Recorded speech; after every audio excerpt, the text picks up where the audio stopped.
TDP నాయకుల పేర్లు చెప్పి దందాలకు పాల్పడితే సహించేది లేదని ఎమ్మెల్సీ కంచెల శ్రీకాంత్ అన్నారు. సీఎంగా చంద్రబాబు బాధ్యతలు చేపట్టిన తర్వాత కుప్పంలో అభివృద్ధి పనులు జోరుగా సాగుతున్నాయన్నారు. గతంలో ఆగిపోయిన విమానాశ్రయ పనులను పునఃప్రారంభిస్తున్నట్లు తెలిపారు. కుప్పం మున్సిపాలిటీని క్లీన్ అండ్ గ్రీన్ మున్సిపాలిటీ చేయటమే లక్ష్యమన్నారు. రెవెన్యూ సమస్యలపైనే అధికారికంగా ఫిర్యాదులు వస్తున్నాయని, గత 5 ఏళ్లలో అవినీతికి పాల్పడిన వారిపై చట్ట ప్రకారం చర్యలు తీసుకుంటామని స్పష్టం చేశారు. చట్ట వ్యతిరేక కార్యకలాపాలకు పాల్పడ్డ వారిని వదిలేదన్నారు. టీడీపీలో ఎవరైనా అలాంటి కార్యకలాపాలకు పాల్పడితే ఉపేక్షించేది లేదని, చట్టపరంగా కఠిన చర్యలు తప్పవని హెచ్చరించారు.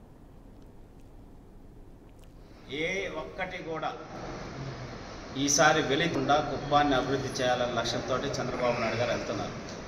అలాగే గత 5 సంవత్సరాల్లో జరిగిన రెవెన్యూ అక్రమాల మీద అయితేనేమి, భూ సర్వే అని చెప్పి, ఇతర కార్యక్రమాలని చెప్పి ఏ విధంగా ఇబ్బందులు పెట్టారో మనం అన్నీ చూసాం.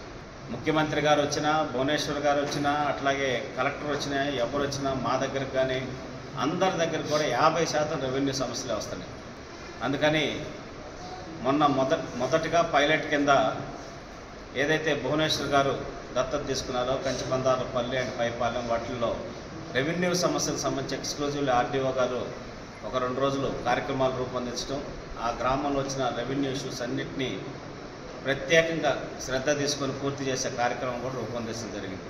ఇట్లా ప్రతి గ్రామంలో ఉన్న వాటిని కూడా రెవెన్యూ సమస్యలు కూడా తీర్చేదానికి ప్రణాళికలు రూపొందిస్తున్నాం. ఎవరైతే అన్యాయంగా, అక్రమంగా వైఎస్ఆర్సీపీ ప్రభుత్వంలో ఉన్నప్పుడు సామాన్య ప్రజలయ్యి, తెలుగుదేశం పార్టీ కార్యకర్తలయ్యి భూములు లాక్కున్నారో, దోచుకున్నారో, రీసర్వేల పేరుతో ఆక్రమించుకున్నారో వాటి అన్నింటినీ కూడా క్రమబద్ధీకరించి